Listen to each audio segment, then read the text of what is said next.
The door burst open with a thunderous crash, and there stood Aunt Lydia, her face a mask of shock and fury, eyes locked on Marley and me tangled in each other's arms on the living room couch. "What in God's name is this?" she screamed, her voice slicing through the air like a knife, shattering the fragile bubble of our secret world. In that instant, everything I thought I knew about love, family, and myself crumbled into irreparable pieces. Marley Thompson had always been the kind of girl who turned heads without trying.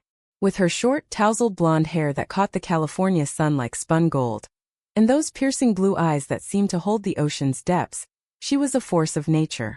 We met in freshman year at UCLA, both majoring in film studies, drawn together by a shared passion for storytelling that went beyond the screen. I, Valeria Ruiz, was the quieter one, dark curls framing my face, a heritage of Mexican-American roots that made me feel both grounded and adrift in the sprawling city of Los Angeles. Our friendship started innocently enough, late-night study sessions in the dorms, debating the merits of Hitchcock versus Scorsese, sharing dreams of making movies that changed the world. But somewhere between the coffee runs and the all-nighters, something shifted. It was subtle at first.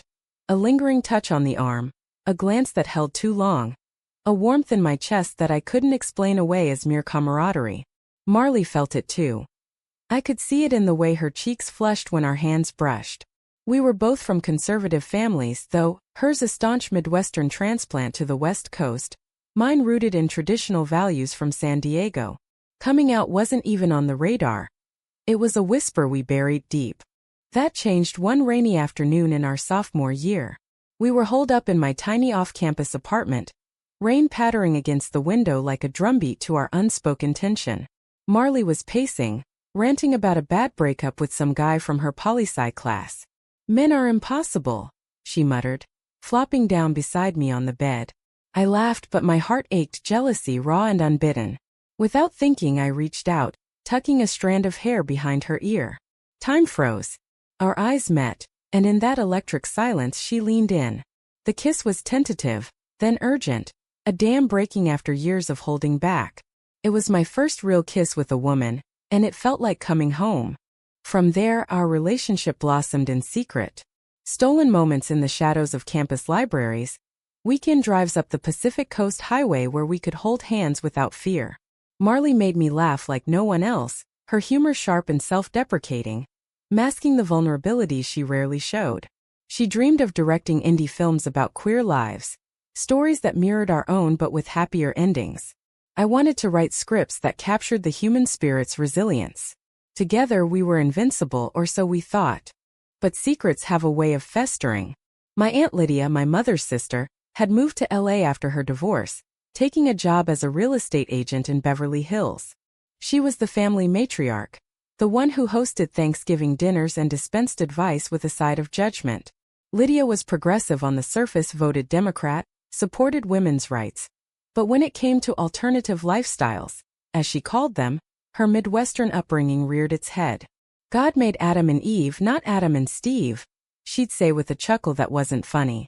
I never planned to tell her about Marley, but fate or misfortune had other ideas. It was a sweltering July evening, the kind where the LA smog hung heavy and the air conditioner hummed like a weary beast. Marley and I were in my apartment, which Aunt Lydia had helped me rent. We thought we were alone. Lydia was supposed to be at an open house across town. Exhausted from a day of interning at a production studio, we collapsed on the couch, arms entwined, sharing soft kisses and whispers about our future. Then came the crash. The door flying open. Lydia's scream. Time splintered. Marley bolted upright, her face pale as a ghost. I stammered, "Aunt Lydia, it's not." But the words died in my throat. She dropped her purse, keys clattering to the floor. "Valeria? With her?" Her voice cracked, disbelief morphing into rage. Marley grabbed her jacket, mumbling apologies, and fled into the night, leaving me to face the storm alone. That night, Lydia paced the kitchen, her heels clicking like accusations. "How long has this been going on? Does your mother know?" I shook my head, tears streaming. "It's who I am, Aunt Lydia. I love her." She stopped, eyes narrowing. "Love? This is confusion, Valeria. You're young, impressionable. Hollywood's poisoned your mind." Her words stung like salt in a wound. She threatened to call my parents to fix this. I begged her not to, promising it was just a phase. But deep down I knew it wasn't. The next days were a blur of tension. Marley texted incessantly. "Are you okay? We need to talk." But I ghosted her, paralyzed by fear. Lydia hovered, watching me like a hawk, suggesting therapy, church groups, anything to straighten me out. The betrayal started small. She confided in a friend, who told another, and soon whispers rippled through our family circle. My cousin texted, "Heard about you and that girl. WTF. Marley showed up at my door one evening, eyes red from crying. "Val, please. Don't shut me out." We talked for hours, reaffirming our love, but the damage was done. Lydia's discovery had cracked our foundation, and the fissures were widening. As summer faded into fall, we tried to rebuild. We moved our dates to neutral ground, coffee shops in Silver Lake, hikes in Griffith Park, places where queer couples blended in. But paranoia crept in. Every glance from a stranger felt like judgment. Marley grew distant, her laughs forced, her touches hesitant. "What if this happens again?" she'd whisper. Then came the first real conflict. Marley wanted to come out, to our friends at least. "We can't hide forever, Val. It's killing us." But I wasn't ready. "My family will disown me," I argued. Our fights escalated, words like daggers. One night after a blowout, Marley stormed out, saying she needed space. That's when the betrayal hit. I found out from a mutual friend. Marley had confided in her ex Jake, the guy from poli-sci. Not just confided. They'd met for drinks and rumors swirled of a kiss. My world tilted. Confronting her, she admitted it. I was drunk, scared. It meant nothing. But trust shattered like glass. We broke up that week, hearts raw. I threw myself into school, avoiding Lydia's "I told you so" glances. But loneliness gnawed. Marley transferred classes and our paths diverged. Yet, in quiet moments I'd replay our memories, the way her hand fit in mine, the dreams we shared. Little did I know the real storm was brewing. Lydia, in her misguided attempt to help, had been talking to my parents behind my back. A family intervention loomed, threatening to upend everything. The intervention came like a scripted drama, but with real tears and stakes. It was Thanksgiving weekend, and my parents flew up from San Diego, ostensibly for the holiday. Aunt Lydia hosted at her spacious condo in Westwood, the table laden with turkey, stuffing, and unspoken tension. My mom, Elena, hugged me tightly upon arrival, her eyes searching mine. Dad, Carlos, clapped me on the back, his usual jovial self masking concern. We ate in strained silence, small talk about weather and football. Then, as pie was served, Lydia cleared her throat. "We need to talk, Valeria." My stomach dropped. They knew. Lydia had spilled everything. The kiss, Marley, my confusion. Mom's face crumpled. "Mija, is it true? You're with a girl?" Dad stared at his plate, fists clenched. I nodded, voice trembling. "Yes. I love Marley. Or I did." The room erupted. Mom cried about what the neighbors would say. Dad ranted about family values. Lydia played mediator, suggesting counseling. It's a phase influenced by that liberal campus. I felt cornered, a specimen under glass. "This is me," I pleaded. "Please accept it." They didn't. The weekend ended with ultimatums. Therapy or no tuition support. I left feeling hollow, driving back to my apartment in tears. Marley called that night. I'd unblocked her in a moment of weakness. "I heard about the intervention. I'm sorry." Her voice was a bomb, but anger flared. "You betrayed me first with Jake." We met the next day at our old spot in Griffith Observatory, overlooking the city lights. The view was breathtaking, a sea of twinkling stars mirroring the chaos in my heart. Marley looked thinner, shadows under her eyes. "I messed up, Val. I was scared after Lydia caught us. But I love you, only you." We talked for hours, unpacking the hurt. Forgiveness tentative, but sparks reignited. By night's end we kissed under the stars, a promise to try again. Rebuilding wasn't easy. We set boundaries. No more secrets with exes, more communication. Christmas approached and we decided to spend it together away from family. A road trip to Big Sur Cliffs, ocean isolation. It was magical. Campfires, shared stories, rediscovering each other. Marley's laughter echoed off the waves, her hand in mine at anchor. But drama lurked. Back in LA, Lydia wasn't done helping. She tracked Marley down via social media, messaging her. "Stay away from my niece. You're confusing her." Marley showed me the text, furious. "Your aunt's crossing lines." I confronted Lydia at her office, a sleek building amid palm trees. "This is my life, not yours." She sighed. "I'm protecting you from heartbreak." The conflict peaked at New Year's. We attended a party in West Hollywood, the queer heart of LA. A music pulsed, bodies swayed, freedom incarnate. Marley and I danced, lost in the rhythm. But a friend mentioned seeing Lydia at a nearby bar. Paranoia spiked. Was she spying? Midnight struck, confetti rained. In the euphoria, Marley proposed we move in together. "Let's build our own family." Overwhelmed, I said yes. But doubt whispered. Could we survive the external pressures? Spring brought new challenges. Marley landed a gig assisting on a queer-themed short film. Her passion ignited. I wrote a script about hidden love, drawing from our story. We thrived creatively, but personally cracks showed. My parents cut contact after I refused therapy, the silence deafening. Marley urged me to fight for reconciliation. Family matters, Val. Then the ultimate betrayal. I discovered Marley had been emailing Lydia, pleading for understanding, sharing details of our relationship to humanize us. I thought if she saw how real this is. Marley explained, tears flowing. I felt violated. "You went behind my back?" The fight was explosive. Accusations flew. "You're weak. You're controlling." She left, slamming the door. Days turned to weeks of radio silence. I buried myself in work, but emptiness consumed me. Rumors reached me. Marley was seeing someone new. A woman from the film set. Jealousy burned. I stalked her socials, seeing photos of laughter, touches. It was torture. In desperation, I called Lydia. "You were right. It's over." But her response surprised. "Maybe I was wrong. Come over, let's talk." At her condo, Lydia poured wine, eyes soft. I reacted poorly because it scared me. Reminded me of my own regrets. She confessed.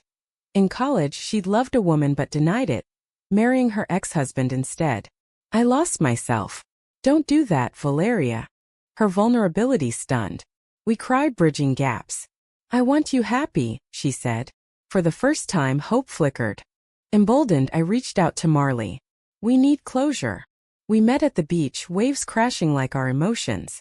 "I miss you," I admitted. She nodded, "Me too." But the betrayals. We talked honestly, no defenses. She hadn't cheated. The new woman was a friend. Relief washed over. "Let's start over," she whispered. But life isn't tidy. My parents called, prompted by Lydia. Tentative apologies flowed. Healing began, slow and fragile. As summer returned, Marley and I recommitted, wiser. We attended Pride in San Francisco, flags waving, a symbol of resilience. Our love, forged in fire, emerged stronger. Yet whispers of doubt lingered. Would family fully accept? Could we weather future storms? The following months were a delicate dance of reconciliation and rediscovery. Marley and I moved into a cozy apartment in Echo Park, a neighborhood buzzing with artists and dreamers, where our relationship could breathe without constant scrutiny. The space was small, exposed brick walls, a tiny balcony overlooking the hills, but it was ours. We decorated with posters of our favorite films, plants that Marley tended like children, and a shared desk where we'd brainstorm late into the night. Work consumed us positively. My script won a campus award, drawing interest from a small production company. Marley's film gig led to directing her own short, a poignant tale of two women navigating family expectations. We supported each other fiercely, celebrating wins with cheap wine and rooftop toasts. Family ties mended unevenly. Lydia became an unlikely ally, joining us for brunches where she'd ask genuine questions about our lives. "Tell me about this film, Marley. Sounds groundbreaking." Her evolution inspired. She even attended a PFLAG meeting, sharing her story. My parents were slower, phone calls stiff, visits rare. But Mom sent care packages, a silent olive branch. Dad remained distant, his silence a wound. "Give him time," Marley advised, her optimism a light in the dark. But shadows loomed.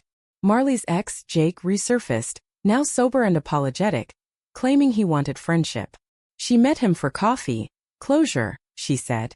I trusted her, mostly, but insecurity gnawed. Why now? I asked.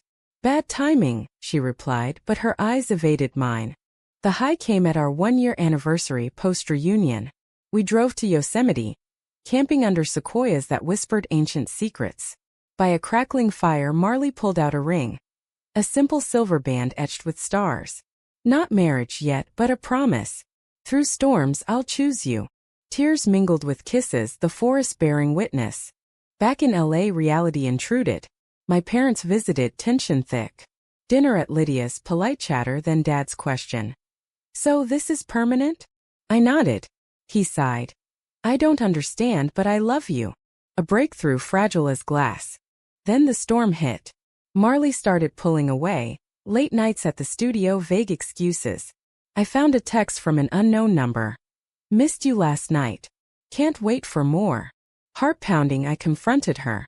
It's nothing, a colleague flirting. I shut it down. But doubt festered. Snooping, shameful but desperate, I discovered emails. Not flirting, worse. Marley had confided in Lydia again, but this time about doubts in our relationship. Val's family pressure is suffocating. Maybe we're not meant to be. Betrayal sliced deep. You went to her? Again. We screamed, words weaponized. You're paranoid. You're disloyal. She left for a hotel, leaving me in ruins. Days blurred into anguish. Lydia called. Marley's hurting too. Talk to her. I refused, wallowing. Friends urged therapy. I started sessions unpacking layers of fear, from childhood expectations to societal stigma. Weeks later, Marley returned for her things. Eyes swollen, she said. I love you, but the drama. It's too much. We parted with hugs, promises of friendship that felt hollow. Loneliness enveloped. I threw myself into writing, channeling pain into a new script. A story of love lost and found, infused with American grit. The pursuit of happiness amid adversity.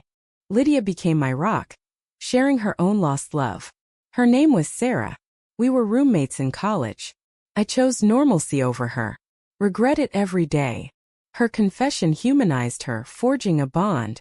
Summer festivals beckoned. At LA Pride I volunteered, surrounded by joy and resilience. There I met new friends, queer women with stories mirroring mine. Healing sparked. Marley texted sporadically. Saw your script got optioned. Proud. Bittersweet. Fall brought closure. My parents invited me home. Over tacos, Dad apologized. I was scared of losing you. But you're my daughter. Mom hugged me tight. Acceptance, hard won. Emboldened, I reached out to Marley. Coffee in neutral territory. I miss us, I admitted. She smiled sadly. Me too. But we need to grow apart first. We parted as friends, a humane end to our chapter. Pain lingered, but so did gratitude for love that taught me strength. Life moved on. I dated casually, exploring my identity. Lydia introduced me to Sarah. Reconnected after decades. Their late-blooming friendship inspired. In quiet moments I'd think of Marley, our laughs, dreams.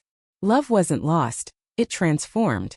Years passed like scenes in a montage, each fading into the next with lessons etched deep. By 25 I'd graduated. My script turned into a low-budget film that premiered at Sundance. Critics called it raw and resonant, a testament to queer resilience in America's heart. The red carpet was surreal. Flashes, cheers, but hollow without Marley by my side. She'd made her mark too, directing a web series on LGBTQ+ youth, garnering awards and a loyal following. We'd bump into each other at industry events, polite nods evolving into warm chats. Your film's amazing, she'd say. Yours too, I'd reply, heart aching with what is. Lydia's transformation was profound. She came out as bi, dating women openly, her real estate empire now sponsoring Pride events. You inspired me, kiddo. Our bond strengthened.